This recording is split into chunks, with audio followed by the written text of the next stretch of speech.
Welcome back to The Deep Dive, where we take the sources you share with us and cut through the noise to get straight to the knowledge that matters.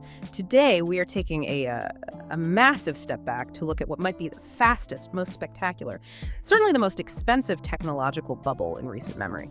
We're performing a serious postmortem.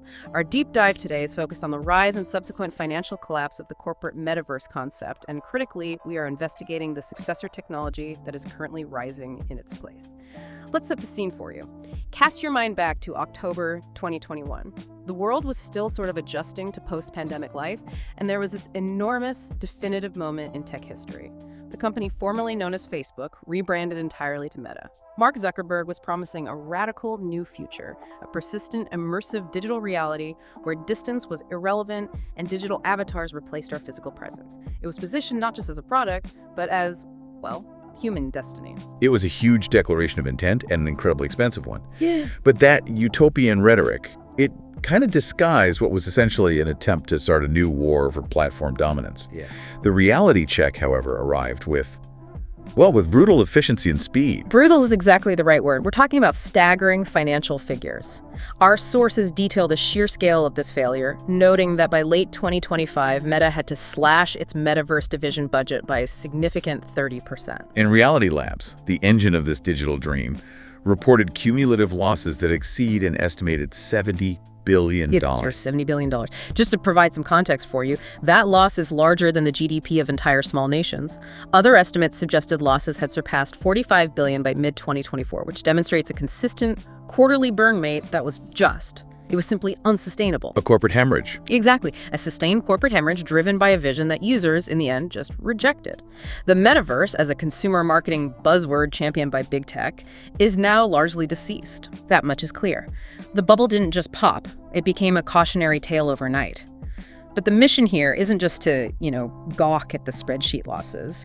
We need to do the necessary surgery and separate the spectacular failure of the brand, the capital M metaverse, from the underlying evolution of the technology itself. Right, because the technology didn't disappear. Not at all. The core components, virtual reality, augmented reality, and real-time 3D rendering, they're rapidly maturing, but the narrative has completely changed.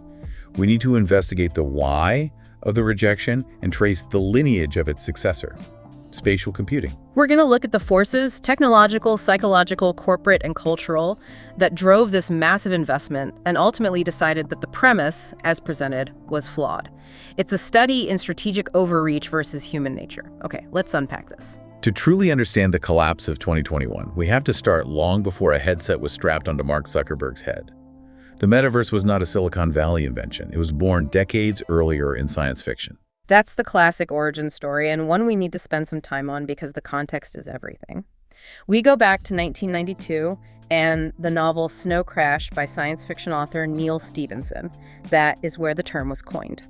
And it's not just the term. It was the concept of a persistent, shared, immersive digital world accessed via VR goggles. Stephenson created a rich, anarchic digital landscape.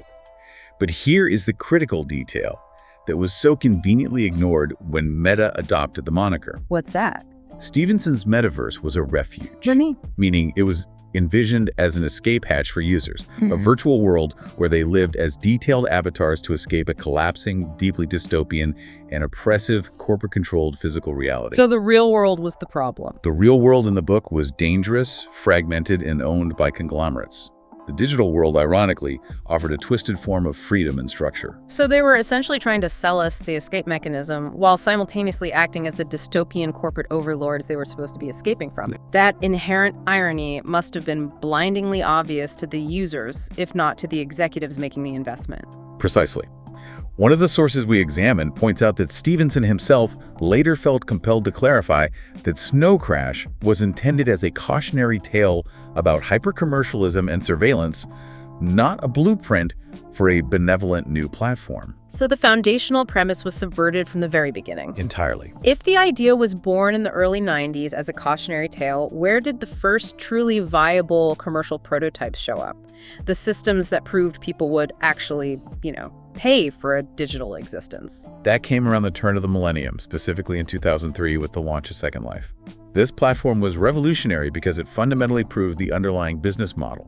It showed that people were willing to spend real, measurable money. We're talking millions, right? Millions of dollars in total, yeah.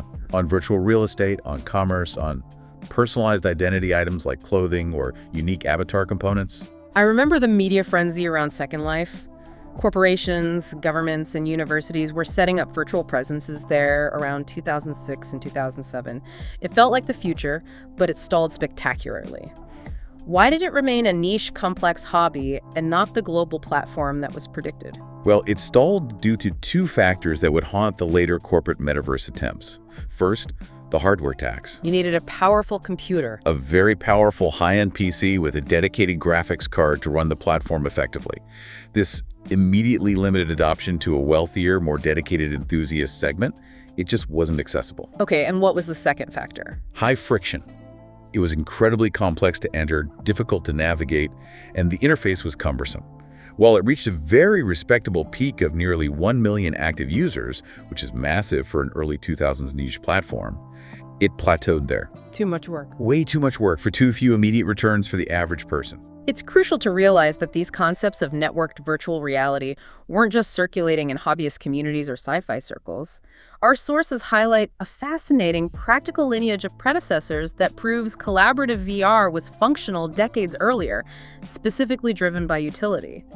Yes, so the military and academic roots are absolutely key here. They highlight that VR works best when solving a specific, high-value, niche problem. We are talking about the 1980s U.S. military SimNet project. SimNet. This was a pioneering effort used for networked tank crew training. Crews in different physical simulators could interact in a shared virtual battlefield, collaborative, immersive, and focused entirely on the utility of training complex maneuvers. And the academic side gave us something similar, right? Exactly. Around the same time, the University of Illinois developed the CVE, or the Cave Automatic Virtual Environment. These were sophisticated room-sized displays where multiple users could view and interact with highly specialized 3D data. Like what kind of data? Oh, anything from scientific models, architectural renderings, or even surgical pre-planning.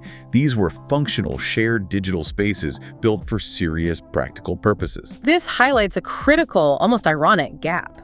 The consumer metaverse arrived without a compelling, universal problem to solve for the average person that these predecessors hadn't already addressed more effectively for niche, high-value groups. The military and engineers knew how to use it. The rest of us didn't know why we needed it. And that's it. The underlying tech was ready, but the consumer use case was manufactured. That takes us directly to the corporate pivot and the hype peak.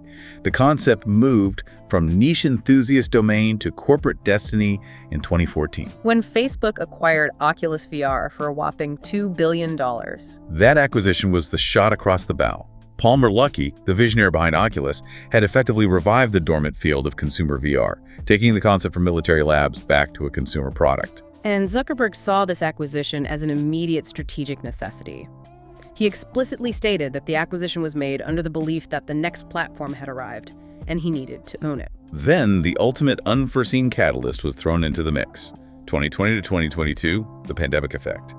The global lockdowns normalized remote work, virtual education, and dramatically increased digital dependency out of sheer necessity. And this led to the fatal strategic error we mentioned in the intro. It did.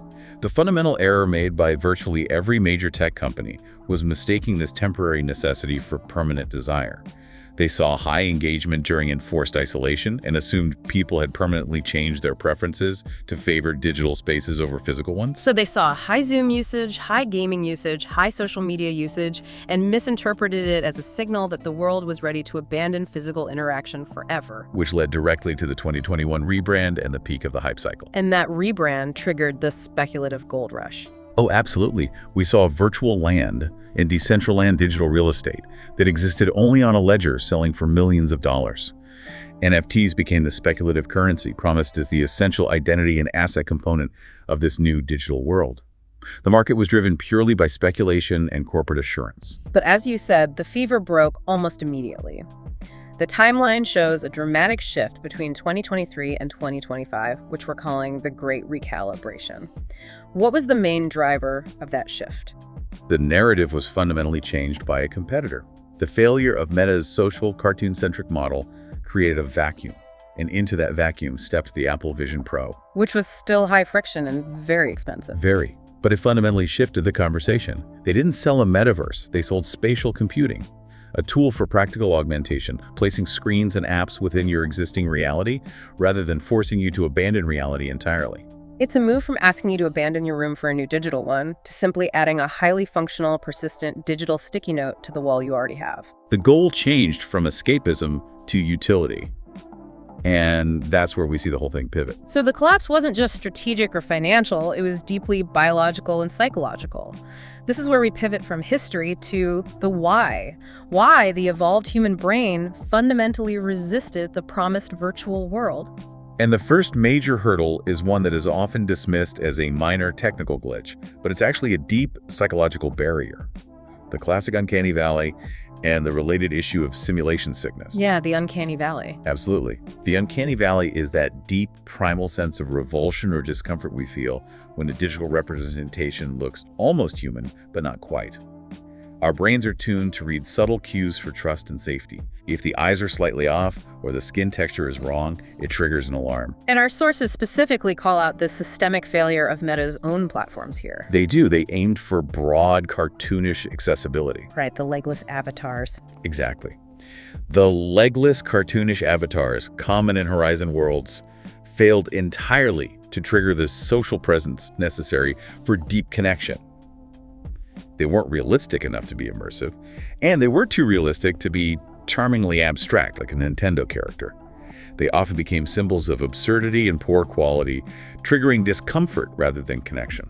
And beyond the visuals, there is the problem of latency, a hidden killer for physical comfort. Yes, the latency barrier. Our brains and our vestibular system are evolved for extremely low latency physical cues. When you turn your head in the real world, the visual update is instantaneous. Even a minimal 20 millisecond delay in VR processing between physical movement and visual update causes a phenomenon called vestibular mismatch. Which is the root of simulator sickness in some users. It is. And if you can't get the visual input to match the inner ear's detection of movement, the brain assumes you've been poisoned or that something is structurally wrong with your vision. That's the classic evolutionary theory behind motion sickness.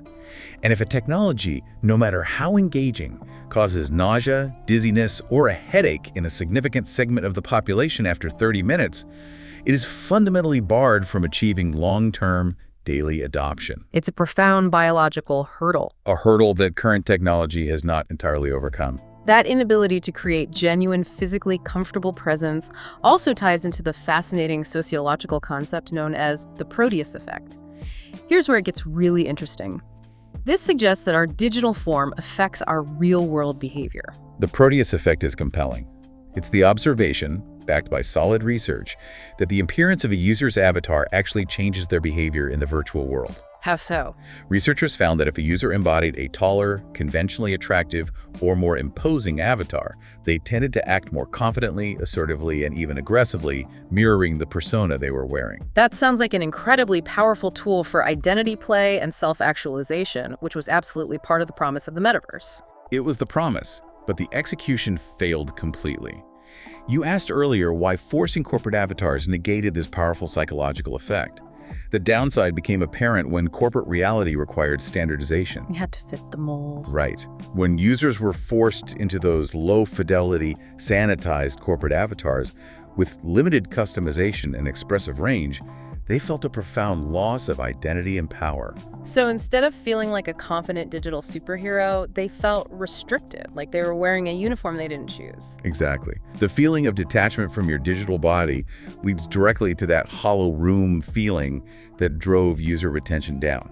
If your avatar doesn't allow for the necessary fidelity or expressive freedom to leverage the Proteus effect positively, it becomes a psychological cage rather than a canvas. The user's digital self felt muted. It did. And the cost of maintaining this artificial existence wasn't just physical discomfort, it was mental exhaustion.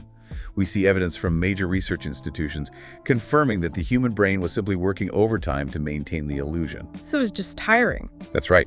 Studies from institutions like Stanford's Virtual Human Interaction Lab consistently indicated that prolonged VR use actually increases cognitive load and emotional exhaustion. The brain is processing high-resolution visual data, managing the vestibular mismatch, and attempting to interpret subtle cues from simplified avatars, all of which burns energy rapidly. You're mentally fried after a brief session. Which makes daily, hours-long use prohibitive. If the platform requires high effort, potentially makes us feel ill, and leaves us emotionally exhausted, that puts a severe restriction on its utility as the next platform. This leads us to the most painful irony of the entire movement, the loneliness paradox. The promise was connection, designed specifically to alleviate the epidemic of loneliness amplified by the pandemic. But instead, early metaverse experiences often exacerbated that feeling. People felt more alone in a digital crowd. More alone than they did in a traditional chat room. Yeah. Why did the interaction fail so fundamentally? Yeah, it failed the rigorous test of social presence theory. For interaction to feel genuine and rewarding, it requires high levels of sensory richness, immediacy, and nuance. The clunky avatars, the laggy environments, and the lack of reliable nonverbal cues, things like true eye contact, subtle micro-expressions, or body language, failed this test spectacularly. So we were deprived of the essential, low-level signals we rely on for genuine rapport. Precisely. Instead of genuine connection, users experienced a sense of social poverty. You had all the anxiety, the effort, and the cognitive load of navigating a social gathering, but none of the rewarding nuance or immediate sensory feedback required for real human interaction. It felt forced. And artificial.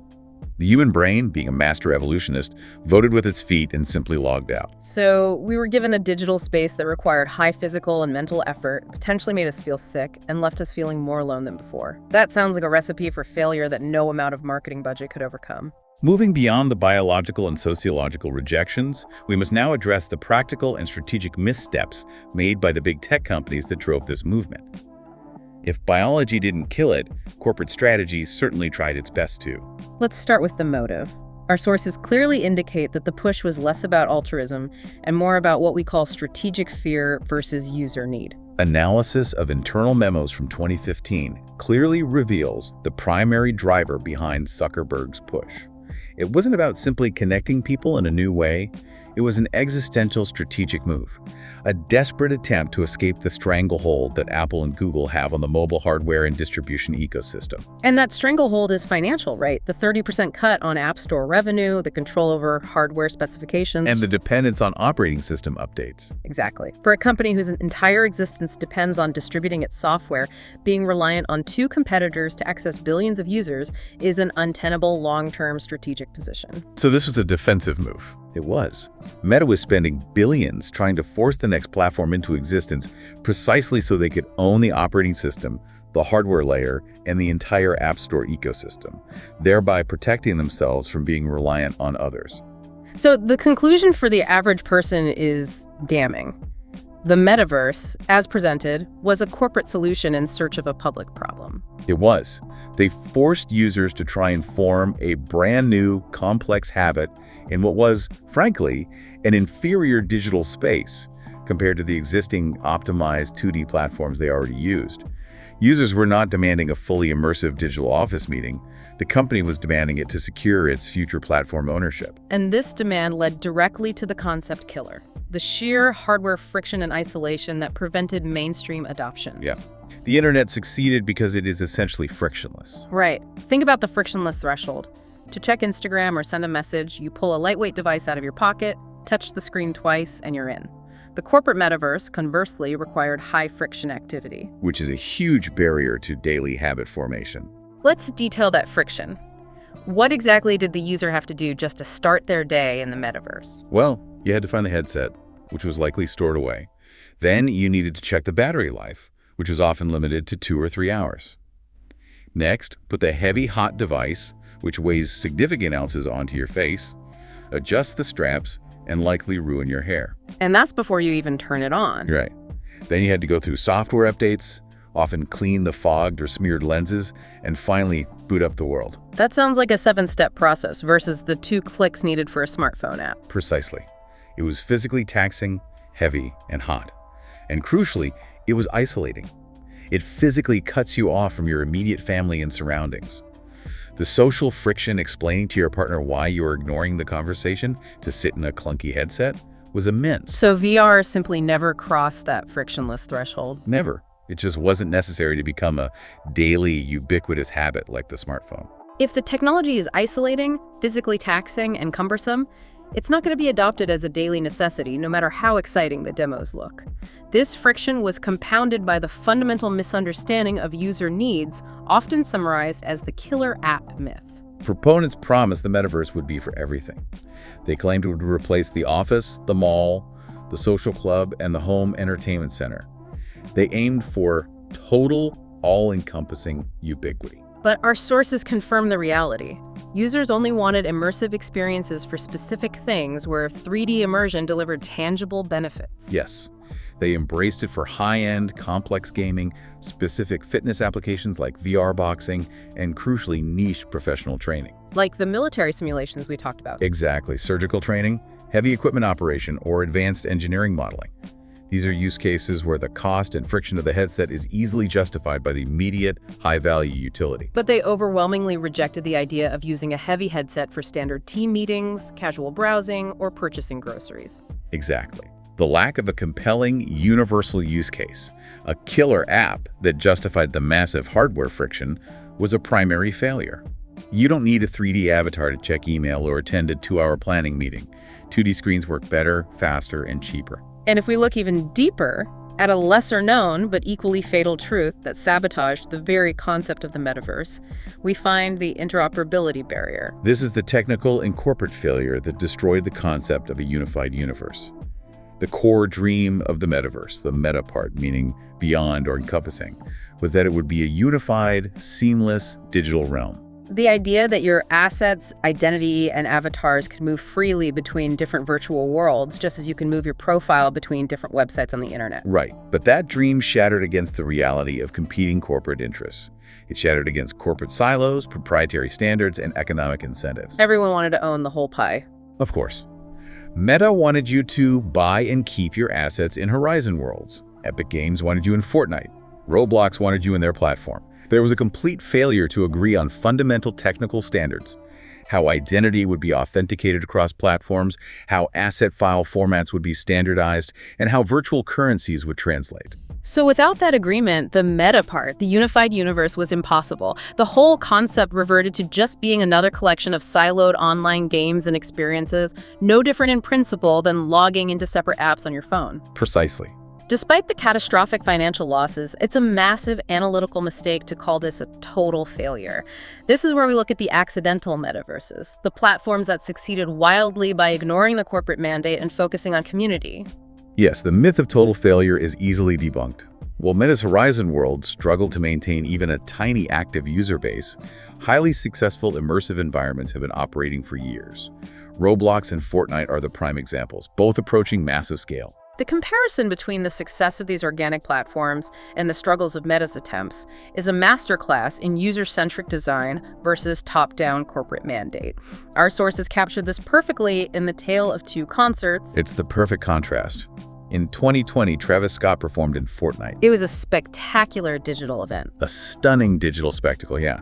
This is a massive viral success, leveraging the platform's existing tens of millions of active users. It wasn't just a concert, it was a collaborative digital event that became a cultural landmark. It worked because it was an enhancement of an existing massive gaming habit. Then you look at Meta's Horizon Worlds concerts, which received media attention for all the wrong reasons. The contrast is stark. Low attendance, awkward, legless avatars, poor sound quality, and a clunky interface. The user was asked to download a new app, navigate confusing controls, and enter an empty, low-fidelity world just to see a concert. So it asked the user to form a new, difficult, high-friction habit in an inferior space. Exactly. It failed because it forced the user to go where the company wanted, not where the community already was. The lesson is undeniable.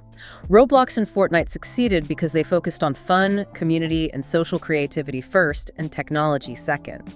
They were organic, community-driven worlds built upon existing user behavior, not mandatory, top-down destinations. Which is an important pivot because now we must turn to the serious dangers inherent in the technology, which were raised long before the hype cycle burst. The immense potential for data extraction led to the chilling concept of the privacy and surveillance nightmare. This is critical. Scholars like Shoshana Zuboff viewed the corporate push entirely through the lens of surveillance capitalism. They quickly grasped that this technology, if controlled by profit-driven entities, represented an unprecedented danger to personal autonomy. And the reason VR is so dangerous is the sheer volume of unprecedented biometric and behavioral data it collects. A smartphone tracks where you are and what you click. A VR headset tracks who you are internally. What exactly can a VR headset track that is so much more intrusive than a smartphone? The level of detail is terrifying.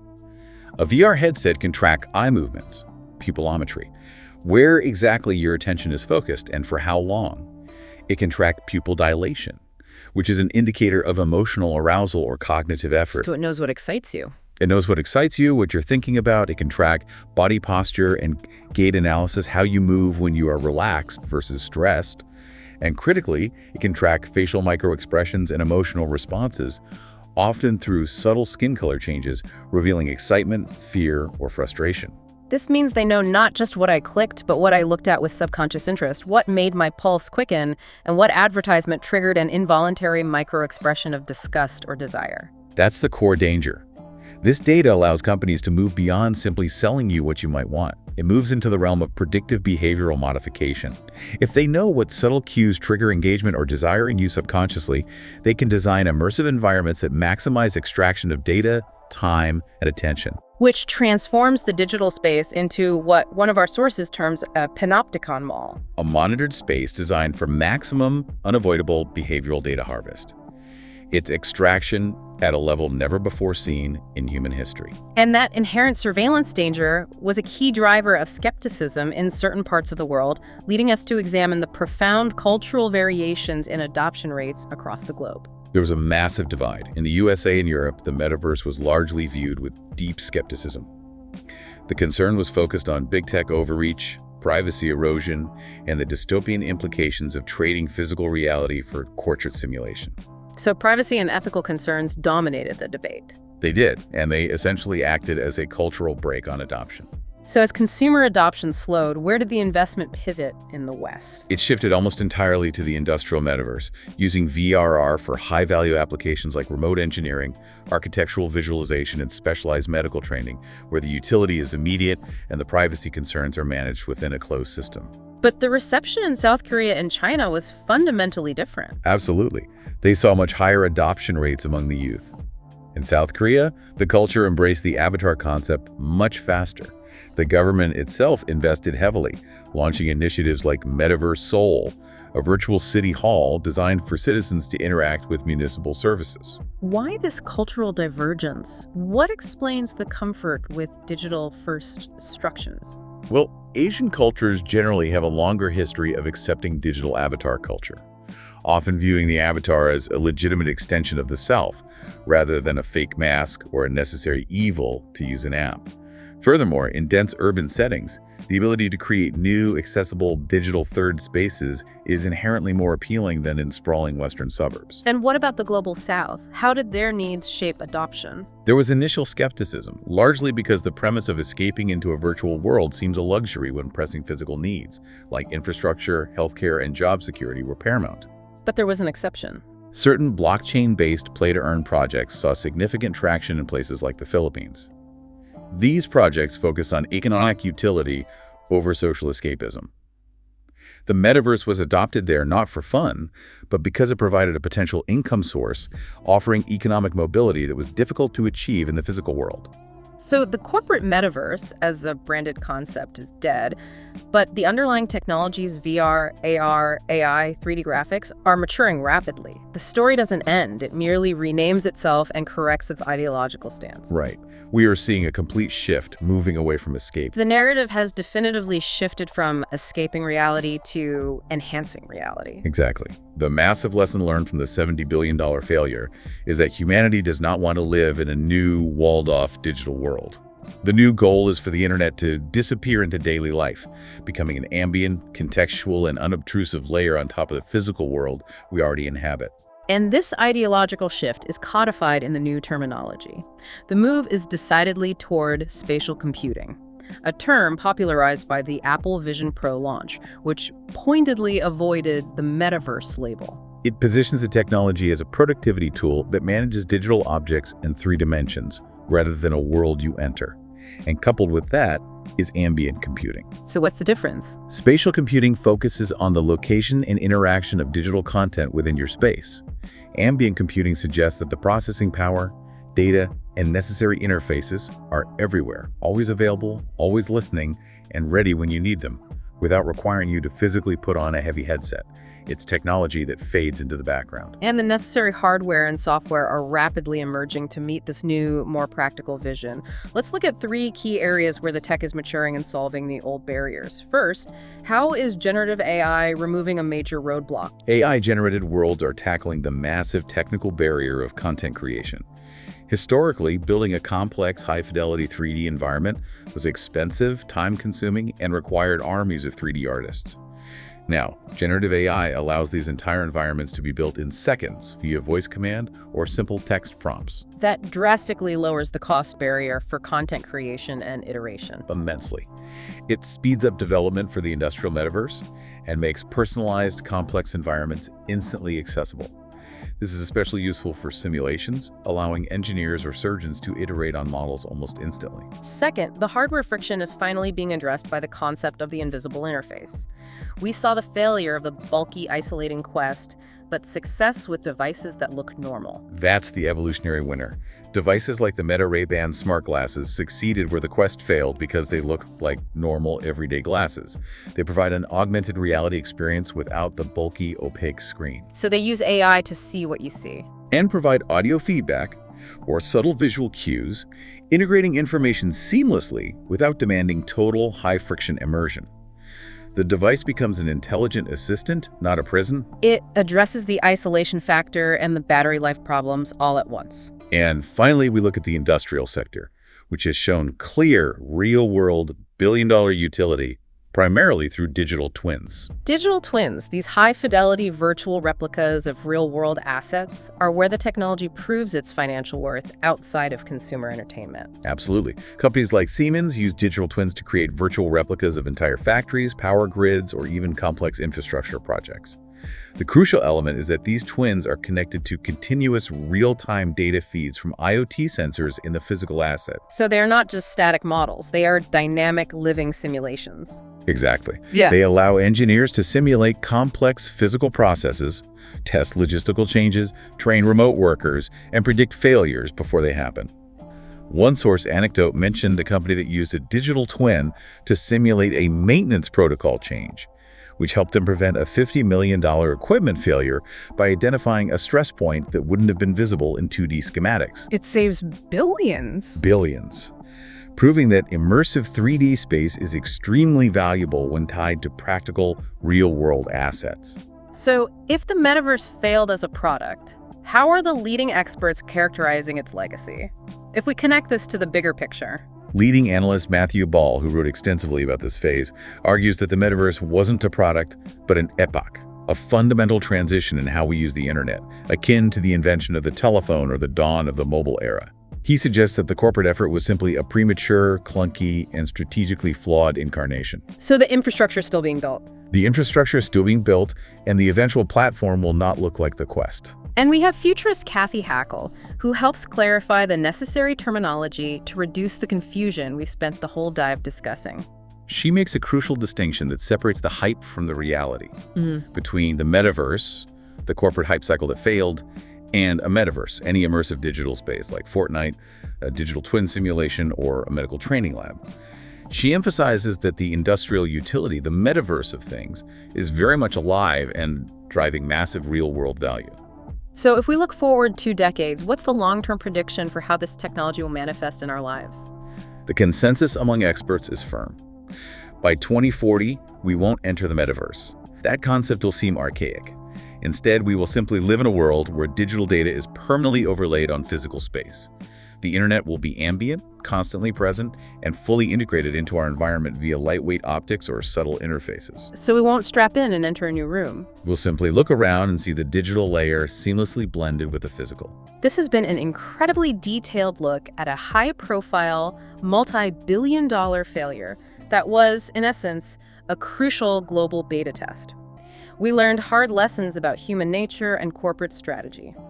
Let's bring it all back to the core lesson. So what does this all mean? The core takeaway is that the failure was not fundamentally technological. It was a severe mismatch between technological ambition and deeply evolved human psychology. It was a human problem. The human problem. The corporate effort was top-down, profit-driven, and isolating. It failed because it misunderstood what it means to be human, the need for low friction, genuine social presence, and autonomy in our digital experiences. The users rejected being forced into a cage, no matter how shiny the cage was. And while our discussion has focused on the practical and psychological failures, we should briefly touch on the philosophical counter-argument, just to provide a complete picture for you, our listener. Right. There is the alternative view, championed by thinkers like philosopher David Chalmers, who suggested that our immediate aversion to fully immersive digital worlds might be a form of reality chauvinism. Reality chauvinism. Yeah. This philosophical stance implies that the failure may be one of imagination and ethics, rather than technological inevitability. Perhaps we were simply culturally and ethically unprepared to accept that virtual existence could hold equivalent value to physical reality. Regardless of the philosophical readiness, the legacy of the metaverse is secure. It was a global, multi-billion-dollar beta test. It failed as a product, but it accelerated investment in VR, AR, AI, and real-time 3D graphics dramatically. And crucially, it taught us that the future must be pluriversal, a constellation of interconnected physical and digital experiences, not a singular corporate-owned simulation. The future internet must earn our trust and attention, not demand it through isolation and friction. The underlying technology, high-speed 6G, advanced AI, and lightweight optics is maturing, making the dream of persistent shared digital space more feasible every day. The failure of the corporate metaverse proved one thing conclusively. We're not ready to trade physical reality for a corporate-owned simulation. The next digital revolution will be about enhancing the world we live in, making it smarter, not escaping it entirely. That leaves us with the profound question raised by our sources, which builds on this idea of augmentation versus escape. The real question isn't if the technology will arrive, but rather one for you to consider. How much of our physical reality are we willing to digitize before the real world feels like the simulation? Well, something to mull over as you transition back to your physical space. Until next time.